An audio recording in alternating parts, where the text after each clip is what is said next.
रुपया क्यों गिर रहा है भाई? गरीबी रेखा के नीचे 80 करोड़ लोग क्यों चले गए? चंद्रयान 2 फेल क्यों हो गया? पेट्रोल 100 रुपया क्यों मिल रहा है? अच्छा, सुरंग में फंसे हैं कुछ लोग, अभी बताएं। उत्तरकाशी में हमारे लोग होंगे, आप खोजेंगे तो मेहनत करने वाले लोग हमारे लोग होंगे, श्रमिक लोग, और आज भी उनको निकाल नहीं पा रहे। क्यों? उनके लोटे का जल सूख गया। आज इस देश में गरीबी रेखा के नीचे रहने वाले लोग सबसे ज्यादा है ना। हैप्पीनेस इंडेक्स में भारत पिछड़ गया। 45 साल में सबसे ज्यादा बेरोजगारी भारत में, शिक्षा से बिना भारत में सबसे ज्यादा कमजोर लोग। और बाबा सब घूम करके कह रहा है 1 लोटा जल सभी समस्याओं का है। एक और नमूना बाबा मिला, वो मध्य प्रदेश का है, उधर उधर घूमता है। और नौजवानों ये बात सुनो, तुम्हारे काम की है पाखंड और अंधविश्वास से कैसे बचना है। वो कथा सुनाते हुए कहता है कि जब आपके बच्चे का परीक्षा हो, इम्तिहान हो, और आपका बच्चा पास ना हो पाए, पढ़ने में कमजोर हो, तो बेल पत्री लेना, उस पर शहद लगाना और उसको एक जगह लगा देना, आपका बेटा पास हो जाएगा। कुछ दिन बाद अखबार में खबर छपी, उस कथावाचक का अपना बेटा 8वीं में फेल हो गया। बताओ भाई। अजय एक और कथा सुनिए भाई, समझदार को इशारा काफी। मैं किसी के खिलाफ नहीं बोल रहा। मैं पता चला दिलीप साहब तो अभी चले जाएंगे, आयोजक सब परेशान हो जाएंगे कि बात तो संविधान की करनी थी, तो ये तो कुछ और हमला करके गए। अब मैं संविधान की बात करके, धनीराम जी बैठे हुए बताएंगे, घर जाके पढ़ना। संविधान का अनुच्छेद 51A कहता है कि जब नया भारत बनेगा तो नए भारत में हम लोगों को वैज्ञानिक चेतना से संपन्न करेंगे, ताकि नई पीढ़ी ज्ञान, विज्ञान और अनुसंधान की बात करे, और हमारे भारत को क्या अंधविश्वास और पाखंडी है। और अगर इस देश को पाखंडी बनाया जा रहा है तो हमारी जिम्मेदारी है कि नहीं कि हम उनको वैज्ञानिक चेतना से युक्त करें। करने की जिम्मेदारी हमारी है कि नहीं। और हमारे गांव में एक किस्सा चलता है, सुनना आप। अब आखिरी के 2-3 किस्सा सुनाकर फिर विदा लूंगा और लोग बोलेंगे। किस्सा बड़ा मजेदार है, सुनिएगा जरूर। एक आदमी जो मुख से पैदा हुआ था कहता है कि मैं भगवान का अवतार हूं धरती पर। समझ गए ना किसकी बात कर रहा हूं? नाम नहीं लूंगा, मैं किसी के खिलाफ नहीं बोलूंगा। तो गांव में वही बैठा रहता था, और महात्मा ज्योतिराव गोविंदराव फूले ने वो लिखा है किस्सा। उस नाटक का नाम है तृतीय रत्न। एक आदमी बड़ा परेशान हुआ, उसकी बीवी ने कहा कि जीवन में बड़ा कष्ट है, नौकरी चली गई, घर में खाने को नहीं, और जाते जरा कुछ कुंडली दिखा लेते, हो सकता है कुछ गड़बड़ ग्रह दशा हो गई। अब आदमी बीवी ने कहा कि जाओ, तो पति भी दोनों लोग चले गए। तो वो जाकर उनकी कुंडली दिखाया, तो उधर से वो आदमी बोला, शनि ग्रह तुम्हारा ठीक, अभी भी विज्ञान खोज रहा है, और हमारे यहाँ चांद पर विज्ञान पहुंच रहा है, और गांव में भूत पाया जाता है। ये ऐसा देश है। वो आदमी गया, कुंडली दिखाया, उसके बाद कहा कि शनि ग्रह ठीक आ जाएगा तो तुम्हारा जीवन का कष्ट मिट जाएगा बच्चा। तो कहा हुजूर कैसे आएगा? तो कहा एक हवन करानी होगी, 25 गांव के हमारे लोगों को बुलाकर खिलाना होगा। हमारे लोग कह रहा हूं, मतलब समझ रहे? पैदा हो घर में आपके तो भी खिलाओ उसको, घर में कोई मर जाए तो भी बुलाकर खिलाओ उसको, घर में कुछ अच्छा खरीद के लाए तो भी खिलाओ उसको, घर में कुछ बुरा हो जाए तो भी खिलाओ उसको, घर में तुम्हारे खाने को नहीं है उधार मांगकर खिलाओ उसको। अब पहचानो वो कौन है जो मुफ्त का आपका खा रहा है और आपके बच्चों को कहता है आरक्षण की वजह से ये देश बर्बाद हो गया है। पहचान रहे कि नहीं पहचान? वही आदमी बोला कि हमारे आदमी को 25 गांव को बुला के खिलाना होगा तो तुम्हारा शनि ग्रह ठीक जगह पर आ जाए। बस्तर के लोगों, विज्ञान और तकनीक की बात करने आपके बीच में आया हूं। तो तुम्हें दिया होगा, इस देश में मंदिरों मस्जिदों ने लोगों को धनवान और अमीर बनाया होगा, सम्मान दिया होगा। इस देश के कमेरा लोगों को सम्मान देने का काम इस देश के संविधान ने किया है। इसलिए सबसे बड़ी किताब अगर कोई है तो भारत का संविधान है, और उसको पूजना हो तो पूजिए और पढ़ना हो तो पढ़िएगा। इसलिए मैं आपसे कहने आया हूं, अंधविश्वास और पाखंड से बचिएगा। भारत का संविधान आपको शिक्षा देने की बात करता है, और गांव में जाकर केवल यही बात समझाइएगा कि अगर शिक्षा नहीं होगी तो जागरूकता कैसे आएगी, और शिक्षा नहीं होगी तो हमको पता ही नहीं होगा कि हमारे लोग काम कैसे करेंगे और कैसे उस काम से बनाकर खाएंगे पिएंगे। इसलिए मैं एक बात कहने आया हूं, इस बात को और गंभीरता समझिए। भोजपुरी समझते हैं क्या आप लोग? ये देखें, और ये अभी कमिश्नर साहब ने कहा, मैं इसके बारे में भी बोलना चाहता हूं। कोई और आपसे एक बात और बताऊं आपको, आप सबसे ज्यादा सम्मान किसका करते हैं पता है? नेताओं का, जो आपके काम उतना नहीं आता, या बड़े बड़े अधिकारियों का।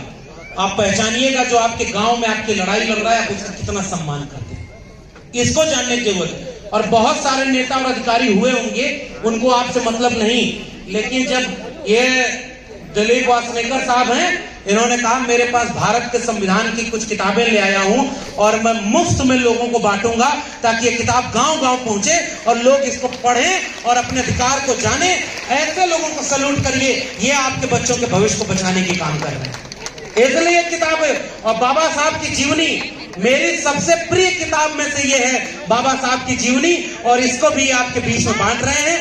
एक किताब जाए तो पढ़ करके इसको किसी और को दे दीजिएगा, इस किताब को किसी और को बांट दीजिएगा, ताकि ज्ञान की रोशनी गांव गांव फैले। और इसलिए बस्तर के लोगों, आज आपने संविधान दिवस मनाया है। आज मैं एक बार फिर से, बैठे रहिएगा, सबको मिलेगा, एक बार फिर से मैं चाहूंगा कि ये जो पूरी आयोजन समिति है, कहाँ गए वो पोयाम जी, रमेश पोयाम जी कहाँ हैं? ये हैं भाई साहब, ये हैं, और वो शिल्पकार जी, इन लोगों के लिए एक बार जोरदार ताली बजाइए, क्योंकि इन लोगों ने बहुत मेहनत की। और ये जितने सम्मानित लोग मंच पर बैठे हुए हैं, इन सब को सुनिएगा। और अभी आज ही मैं, दरअसल जल्दी मुझे लौटना है, मुझे रायपुर पहुंचना है, और जितने भी वक्ता मंच पर बैठे हुए हैं, ये सारे लोग अभी मंच पर बैठे रहेंगे।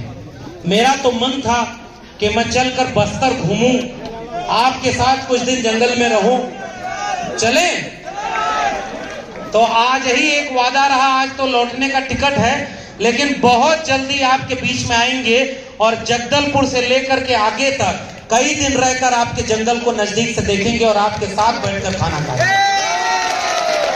और जब भी इस तरह का मौका मिलेगा, क्योंकि विश्व आदिवासी दिवस तो भी बहुत दिन बाद आएगा ना हेमंत जी, वो तो अगस्त में आएगा। अरे इतना दिन इंतजार नहीं करेंगे भाई, अब महीने 2 महीने फिर आपके आएंगे। और लोगों, इस देश से पुरानी जमीन से खड़े होकर पूरे देश और आपके से पूरे देश के लोगों को एक पैगाम, आखिरी पैगाम देना चाहता हूं। भारत का संविधान था तो हम यहां तक पहुंच गए, भारत का संविधान था तो भारत का संविधान है, और वहां तक आप इतने लोग यहां पहुंच गए। आपको रोका गया ना कार्यक्रम करने से, आपकी जगह छीन ली गई ना, इसीलिए क्योंकि इतने लोग आकर जागरूक हो जाएं। अभी ये जितने आयोजक हैं, इन्हीं को मैं कह रहा हूं, कल एक यही कथा भागवत का कार्यक्रम कर लो, नाच गाने का कार्यक्रम कर लो, बिना मांगे परमिशन मिल जाएगी और इसका 10 गुना भीड़ वहां आ जाएगी। गलत कर रहा हूं, सही कर रहा हूं? ये पाखंड देखने के लिए हमारे लोगों को परमिशन नहीं लेने की जरूरत है। देश में कुछ भी कर लो, परमिशन लेने की जरूरत है। और इस देश के आदिवासी, SC, ST, OBC संविधान दिवस मना रहे हैं तो परमिशन लेने की जरूरत है नहीं। अरे इस देश में अभी इतना संविधान तो बचा है कि उस संविधान का दिवस मनाने से दुनिया की कोई ताकत हमें नहीं रोक सकती। वो संविधान दिवस हम मनाएंगे और ये आपकी ताकत है। मुझे बिल्कुल अंदाजा नहीं था कि आप जब आपकी जगह छीन ली, आप यहां पर पता नहीं कैसे आएंगे। इतनी तेज धूप है, इस धूप में इतने लोग हैं, मैं झुक करके आपको सलाम करता हूं कि आपकी हिम्मत से मैं हिम्मत लेकर जाऊं। और मैं जाते जाते गुजारिश करने जा रहा हूं, मुझे वादा करेंगे कि नहीं करेंगे, एक बात बताइए। बस्तर के लोगों, हमें पता चला है कि आप जब तक न चाहो तो रायपुर में कौन मुख्यमंत्री बनेगा नहीं बन पाता। सही है कि गलत है? तो बस्तर के लोगों, यह भी मानो, जब तक आप नहीं चाहेंगे तब तक दिल्ली की कुर्सी पर कौन बैठेगा कौन नहीं, यह अभी तय नहीं होगा। बताओ ये हिम्मत है आप में कि नहीं? यहां वादा करोगे कि नहीं? दिल्ली की कुर्सी पर 24 में क्या आप उन्हें बैठने दोगे जो संविधान को बदलना चाहते हैं? जोर से बोलो, क्या आप उन्हें बैठने दोगे? जो संविधान को बदलना चाहते हैं उनको माफ करेंगे?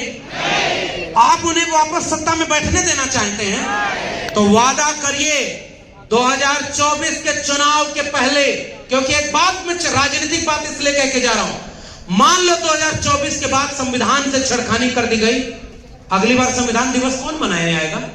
मना पाएंगे क्या? संविधान दिवस मनाने के लिए जरूरी है कि इस देश में संविधान बचा रहे, और संविधान ने हमें बनाया है। तो आओ वादा करें कि अपने लहू के आखिरी कतरे तक भी इस देश के संविधान को बचाएंगे और उससे छेड़खानी नहीं होने देंगे। इसका वादा आज करने की जरूरत है। संविधान था तो हम हैं, संविधान रहेगा तो भी हम बचेंगे। आने वाली पीढ़ियां आपसे एक सवाल पूछेंगे। ये आखिरी बात कह रहा हूं, एक जंगल में आग लगी, चिड़िया उस पे पेड़ पर जलने लगी, उड़ नहीं रही थी। एक कवि ने पूछा कि आग लगी इस वृक्ष को, जलने लागे पात, उड़ते क्यों नहीं पक्षियों जब पंख तुम्हारे पास। इसका मतलब समझ गए कि नहीं? समझ गए?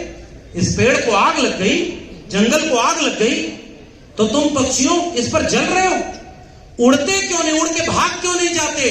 क्योंकि तुम्हारे पास तो पंख है। उन चिड़ियों ने क्या जवाब दिया बस्तर के लोगों, इसे गांव गांव पहुंचाना। फल खाएं इस वृक्ष का और गंदे कीने पात, धर्म हमारा यही है, जले इसी के साथ। जिस पेड़ का हमने फल खाया है, आज उसे आग लग गई तो छोड़कर भाग जाएं? आप सोच के बताओ कि जिस पेड़ का हमने फल खाया, उस पेड़ को कोई काटने आएगा तो बचाओगे नहीं। और बस्तर के लोगों को यह बात सिखाने की जरूरत है। इस दुनिया में पर्यावरण बचाए क्योंकि आदिवासी बचे हैं। इस दुनिया को रहने लायक अगर कोई बचाया है तो इस देश के दुनिया के आदिवासियों ने बचाया। और आदिवासियों को कहा जाता है कि जल जंगल जमीन तुम्हारी नहीं है, इसलिए उस चिड़िया के पैगाम को घर घर पहुंचाइएगा। देश में लोकतंत्र है तब ना हम हैं, देश में संविधान है तब हम SC ST OBC सब मिलकर बैठे हैं ना। संविधान नहीं रहेगा तो हम कहां रहेंगे? इसलिए जंगल में जब आग लगी तो उसी जंगल में एक चिड़िया अपनी चोंच के बूंद से पानी गिरा के आग बुझाने जाती और फिर वापस आके पानी लेती और फिर जाकर आग पर पानी बुझाती। पक्षी सब हंसने लगे देखकर कि चिड़िया, इतनी बड़ी आग लगी है जंगल की, तुम्हारे एक चोंच के पानी से वो आग जंगल की बुझ जाएगी। मेरा आखिरी पैगाम है बस्तर के लोगों और पूरी आयोजन समिति और तमाम लोगों से, इनके बिहाफ पर बोल रहा हूं, अगली बार जब कोई कार्यक्रम करने आए तो तन से, मन से, धन से इनकी मदद करना कि अगली बार 2 महीने के बाद, जनवरी के बाद आप फिर बुलाना बस्तर में, मैं आऊंगा। और इतना बड़ा कार्यक्रम करो कि वहां 50,000 के लोग बैठे रहे, तब जाकर के हमारा पैगाम दूर तक जाएगा। तो हर तरह से इनकी मदद करना। ये जितने लोग यहां पर बैठे हैं सब अपने अपने इलाके के लड़ने वाले लोग होंगे। मैं नहीं सबको जानता, लेकिन इतना जरूर जानता हूं कि कोई नौकरी दांव पर रखकर बैठा होगा, कोई घर परिवार दांव पर रखकर बैठा होगा, कोई अपना तमाम चीजें दांव पर रखकर बैठा होगा। इनकी हिम्मत बनिएगा। आपके इलाके में किसी के साथ कोई भेदभाव हो, उसके साथ कंधे से कंधा मिलाकर खड़े होना। OBC समाज के लोगों, आदिवासियों के साथ खड़े होना, शेड्यूल कास्ट समाज के लोगों, OBC के साथ खड़े होना। और मुझे भरोसा है कि आदिवासी तो हम सब के साथ खड़े ही होते हैं, वो खड़े हैं हमारे साथ, और हम सब एक दूसरे के साथ खड़े हों, क्योंकि हम सब मिलकर एक कोशिश कर रहे हैं। और ये आखिरी वाक्य है संविधान बचाने का वाक्य, कि जब उस चिड़िया पर सारे जंगल के पक्षी हंस रहे थे कि तुम्हारी चोंच के बूंद से, पानी से ये जंगल की आग थोड़े बुझेगी, चिड़िया ने पलट कर कहा, मुझे पता है कि ये जंगल की आग मेरी चोंच के बूंद पानी से नहीं बुझेगी, मगर जब इस जंगल की आग का इतिहास लिखा जाएगा तो मेरा नाम आग लगाने वालों में नहीं, आग बुझाने वालों में शामिल होगा। इसलिए मैं इस देश में संविधान को बचाने की लड़ाई हो, लोकतंत्र को बचाने की लड़ाई है, आरक्षण को बचाने की लड़ाई है, जल जंगल जमीन को बचाने की लड़ाई है। हम सब उस एक बूंद पानी की तरह उस आग के खिलाफ खड़े हैं, लड़ेंगे, जीतेंगे। आप सब ने मुझे इतना प्यार और मोहब्बत दिया, आप सबको जय भीम, जय मंडल, जोहार पन्ना, बुढ़ा तमाम लोगों को क्रांतिकारी इस्तकबाल, बहुत बहुत धन्यवाद। हुआ का क्या इस्तेमाल किया जाता है? और उनको बताते हो कि इनके पास मेरिट नहीं है। इसलिए मैं इतिहास याद करता हूं बस्तर के लोगों, आज हमारे ऊपर क्या खतरा है उस इतिहास को पढ़ो और जानो। बाबा साहब अंबेडकर को पढ़ने से रोक दिया क्योंकि तुम दलित हो, नहीं पढ़ सकते, तुम्हारा काम किताब पढ़ने का नहीं है। बाबा साहब अंबेडकर घर लौटकर अपनी मां से पूछते हैं कि मां मैं क्यों नहीं पढ़ सकता। मां बोलती है कि हम जाति में नीचे आते हैं इसलिए हम पढ़ नहीं सकते। उन्होंने कहा कि कैसे पता चला कि हम जाति में नीचे आते हैं? तो मां ने कहा कि किसी किताब में लिखा है कि कोई पैर से पैदा हुआ था। आप समझिए, समझदार को देखिए, दुनिया भर में इंसान एक तरफ पैदा होता है, यही देश ऐसा नमूना है यहां कोई मुख से पैदा हुआ, कोई भुजाओं से पैदा हुआ। और ये हम नहीं कह रहे भाई, ये हमारे पुरखे ज्योतिबा फुले ने एक किताब लिखी है जिसका नाम है गुलामगिरी। और उस गुलामगिरी में ज्योतिबा फुले लिखते हैं कि अगर कोई मुख से पैदा हुआ तो गर्भ कहां ठहरा, इसका मतलब झूठ बोल रहे थे ना। और पैर से कोई कैसे पैदा हो जाएगा भाई? पैर से इसलिए पैदा किया ताकि हमारे लोगों को कहे कि तुम पैर की तरह हमारे नीचे दब के रहना, जैसे जूती हमारे पैर की तरह नीचे रहती है तुम हमारे नीचे दब के रहोगे। फिर इस देश में भारत का संविधान लागू हुआ और उसने कहा कि पैर पे पैदा होने का तुमने कहा था, और हमारे पुरखे के हाथ में जब कलम आई तो उसने भारत का संविधान लिख दिया।